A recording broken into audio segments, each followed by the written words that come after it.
ইটালির বাঙালিরা এমন কেন? শুধু ইটালির বাঙালি না, আমার তো মনে হয় আমরা বাঙালিরা যে দেশেই যাই সে দেশে আমাদের সেম অবস্থাই হয়। আসসালামু আলাইকুম সবাইকে, চলে এলাম part 2 of my 24 hour in Italy বলোনিয়াতে। আজকের ব্লগে আমি তোমাদেরকে পার্ট 2 দেখাবো, যেখানে আমি বলোনিয়াতে ছিলাম মাত্র 24 আওয়ারের জন্য একটা ইভেন্টের কারণে। আজকে সেই ইভেন্টেই যাচ্ছি আমি। পার্ট 1 দেখে না থাকলে লিঙ্ক দেওয়া থাকবে।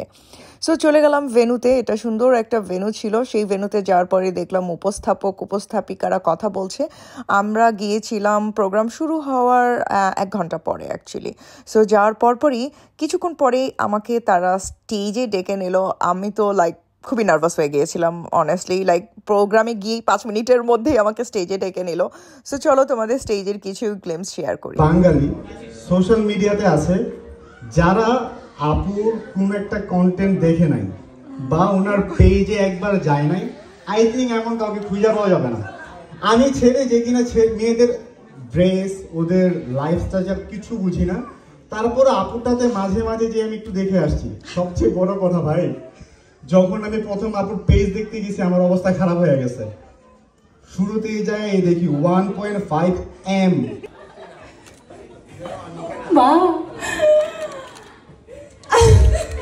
প্লিজ আপু, বলতে পারেন। নাইস টু মিট ইউ আপু, আমি লাবণ্য বলছি। আপু আপনি তো বাস্তব থেকে আরো বেশি সুন্দর, ছবি থেকে আরো বেশি, মানে অনেক সুন্দর। আপু কেমন লাগছে? আমার ভালো লাগছে অনেক। আসসালামু আলাইকুম সবাইকে, কেমন আছেন আপনারা সবাই? and I'm very excited। এই প্রথম আমি বলোনিয়াতে আসলাম। আমি এর আগেও রোমে এসেছি, বাট বলোনিয়াতে এই প্রথম। আর আয়োজনটা দেখে অনেক ভালো লাগছে আমার।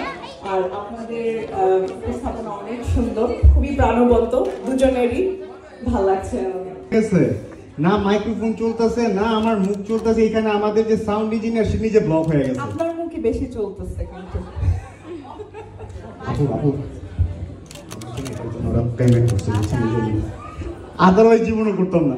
উপস, আমার তো মাইক অ্যাক্টিভ করা ছিল। প্রোগ্রামের হোস্ট লাবণ্য আর প্রেম আসলে অনেক প্রাণবন্ত ছিল। ওদের হোস্টিংয়ের কারণে পুরো প্রোগ্রামটাই অনেক বেশি সুন্দর হয়ে গিয়েছিল। বেশ কিছুক্ষণ আমার সাথে ওরা মজা করলো। I had fun. And then Monira আপুকে ডেকে নেওয়া হলো স্টেজে। মনিরা শেখ আপু, যিনি কিনা এই প্রোগ্রামটার আয়োজন করেছেন। এই দিয়ে আপু 4 নম্বরবার এই প্রোগ্রামের আয়োজন করছেন, বাট এই প্রথম এটা একটু বড় করে করা হলো। সাথে আপুর হাজব্যান্ডও ছিল। ভাইয়াও অনেক কাইন্ড নাইস একজন মানুষ। আমার সাথে কথা হয়েছিল প্রোগ্রামের পরে অ্যান্ড ডিউরিং প্রোগ্রাম। এছাড়াও ইটালির বেশ গণ্যমান্য ব্যক্তি, এন্টারপ্রেনার, ইভেন মেয়রের অফিস থেকে গেস্ট ইনভাইটেড ছিল এই প্রোগ্রামে, যারা কিনা বাঙালি কমিউনিটির এই সুন্দর আয়োজন দেখে অনেক অনেক প্রশংসা করছিল, যেটা আসলেই শুনে ভাল লাগছিল। আমি একটু কমই বুঝছিলাম, তারা ইটালিয়ান আর ইংলিশের মিক্স করে বলছিল। But it was a proud moment for Bangali community. But এটাই কি শেষ? সবই কি ভালো হয় একটা প্রোগ্রামে? নিশ্চয়ই কোনো না কোনো ভেজাল তো থাকে, তাই না? দেখতে থাকো ব্লগ। যাই হোক, সুন্দর একটা পারফরমেন্স দিয়ে প্রোগ্রামটা চলতে থাকলো। খুব সুন্দর নাচ ছিল। এই ফাঁকে ফাঁকে আমি সবার সাথে দেখা করছিলাম। অনেক অনেক আপু ভাইয়ারা এসে আমার সাথে ছবি তুলছিলেন, আমার সাথে কথা বলছিলেন। অনেকেই বলছিলেন যে তারা শুধু আমার জন্য এসেছে, অনেকে বলছিলেন দূর থেকে এসেছে, আমাকে দেখে তার ভাল লাগছে। অনেকে বলছিল আমাকে তারা 2014-15 থেকে দেখে। ইট ওয়াজ অ্যামেজিং। যেমন এই যে ইমি অধরা, ওর সাথে আমার দেখা হলো এই প্রথম। আমরা পরিচিত অনলাইন থেকে 2014 থেকে, মানে 10 বছর আগে থেকে আমরা অনলাইনে একটা গ্রুপের মাধ্যমে পরিচিত হয়েছি। সেই থেকে আমরা ফেসবুক ফ্রেন্ড হয়ে এত বছর ছিলাম। ফাইনালি আমাদের সামনাসামনি দেখা হয়ে গেল এই প্রোগ্রামের থ্রুতে। মনিরা শেখ আপু যে আয়োজক, ওনার সম্ভবত ফ্রেন্ড ইমি। অ্যান্ড মনির আপুকে আবারও থ্যাঙ্কস। আপুর জন্য আমি একটা পুরান ফ্রেন্ডের সাথে দেখা করতে পারলাম। আর সেই সাথে তো আরও অনেক আপুরা ছিলেন। সবার সাথে অনেক অনেক মজা হচ্ছিল। প্রোগ্রামের ফাঁকে ফাঁকে আমরা ছবি তুলছিলাম, আড্ডা দিচ্ছিলাম। আসসালামু আলাইকুম সবাইকে, আমি শাহানা সুমন। এবার এসেছিলাম। তারপর টিভি মিডিয়া রিপোর্টারদের বাইট দিলাম আমি। ওনারা খুবই খুবই ফ্রেন্ডলি ছিল। থ্যাংক ইউ সো মাচ ভাইয়ারা, যাদের সাথে ইটালির বলোনিয়াতে আমার দেখা হয়েছিল। এরপর শুরু হয়েছিল ফ্যাশন শো। ফ্যাশন শোটা আমার আসলে অনেক ভালো লেগেছে। একটা কথা না বললেই না, এই প্রোগ্রামের রিসোর্স অ্যান্ড মানুষজন অনেক কম ছিল আমার কাছে মনে হয়েছে।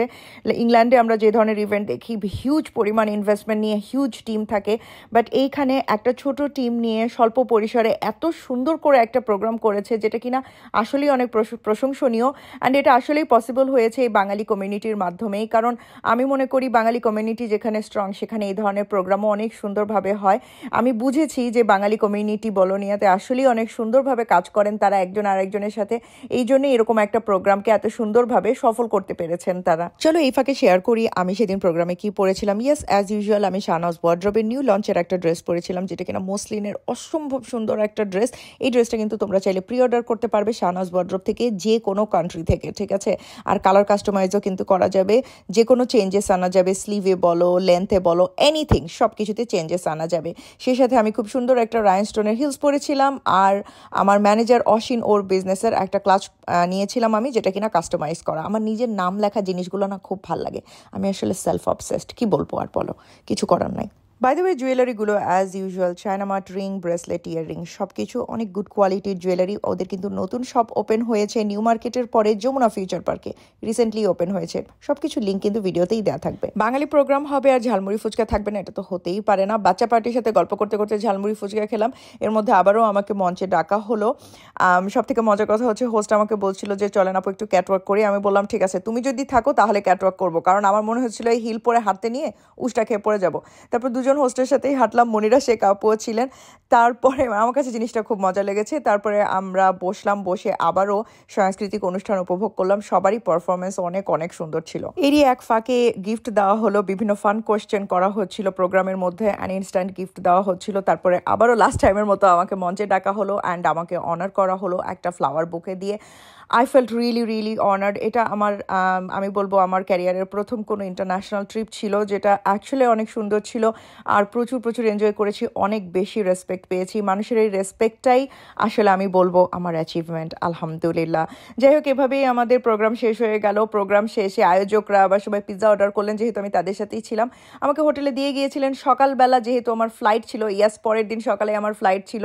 সো আপুরা আমাকে নিতে এসেছিলেন, পিঙ্কি আপু যিনি কিনা ফটোগ্রাফার, উনি আমাকে নিতে এসেছিলেন। তারপরে ওখানে মনিরা শেখ আপুর সাথেও দেখা হয়েছিল, উনিও এসেছিলেন। আমরা কফি নাস্তা করলাম, আপুরা আমাকে ব্রেকফাস্ট করালেন, কফি খেলাম, ক্রসন্ট খেলাম। তারপরে এয়ারপোর্টে চলে গেলাম। এয়ারপোর্টে পৌঁছালাম পিঙ্কি আপু অ্যান্ড ভাইয়ার সাথে, ওনারা আমাকে ড্রপ করতে এসেছিলেন, ওনাদেরকে বাই বলে ডিপার্চারে চলে গেলাম। গন্তব্য ছিল আমার ইংল্যান্ড, ডিপ্রেসিং ইংল্যান্ড। তবে লাস্ট 24 আওয়ার ওয়াজ অ্যামেজিং, খুবই ফান হয়েছে, এক্সাইটিং ছিল, আর সেই সাথে খুবই রেসপেক্ট পেয়েছি আমি। ইটালির বাঙালি কমিউনিটির সবাই আসলে অনেক হেল্পফুল, স্পেশালি পিঙ্কি আপু, আপনাকে অনেক থ্যাঙ্কস। পিঙ্কি আপুর হাজব্যান্ড ভাইয়া, আপনাকেও অনেক থ্যাঙ্কস, অনেক কষ্ট করেছেন আপনি। আর সেই সাথে মনিরা শেখ আপু যিনি আয়োজন করেছেন, ইনশাল্লাহ আপনি ফিউচারে আরও ভালো করবেন। আপনি যেরকম এনথুজিয়াজম নিয়ে পুরো কাজটা করেছেন আর আপনি যেরকম পজিটিভ থিঙ্কিং, আপনার ইনশাল্লাহ আপনি ফিউচারে অনেক ভালো করতে পারবেন এই বাঙালি কমিউনিটির জন্য। আশা করি সবাই আপনাকে এইভাবেই সাপোর্ট করবেন ইনশাল্লাহ। আমি আবারও আপনাদের মাঝে আসতে চাই, আবারও আমি ইটালিতে আসতে চাই। ভালো থাকবেন সবাই, দেখা হবে নেক্সট ব্লগে। দোয়া রাখবেন আমার জন্য। আল্লাহ হাফেজ।